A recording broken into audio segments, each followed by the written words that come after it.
Hello, my lovely mother. I'm doing this video for you. Why? Because I can't get you to talk to me and give me closure. But leo, mama, sikuji kwako kama mtoto wako. I'm coming to you as a mother. Uliniza, whatever happened between us, happened. But it was supposed to end there. Don't carry your hatred to my generation, Mom. Whatever you undid, whatever you didn't do right, ends with me. The trauma you passed me through as a child, and as an adult as well, is enough. Because tell me why, dear, lovely mother, I see your text telling my husband, if hata kuleta Marekani, take the child custody. That does not sit right with me, and it will never sit right with me, because that is my child, mine, mother. You had your chance with me and you blew it, and you're still blowing it, Mom. Tunasema pole, tunarudi 1,000 steps backwards.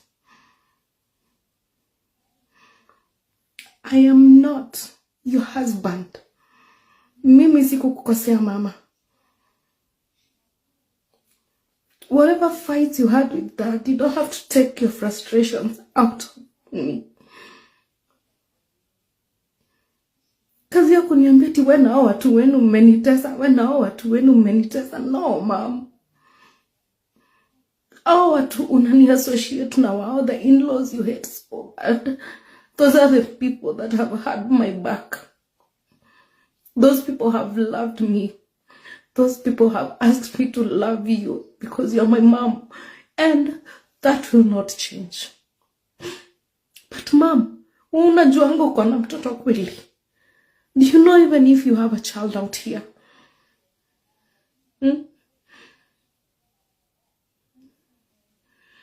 So you made my husband take away my child. Unamsupport, Mom. I called you. I told you I was having issues with my marriage. I called you so many times, even crying, Mom. I told you I want to walk out. But you didn't want that to happen. You encouraged and you told me to stay. So I was staying so that you can destroy me and take sides with him. Mom, apparently, my mother would rather have a dead daughter. But Mom, let us draw the line.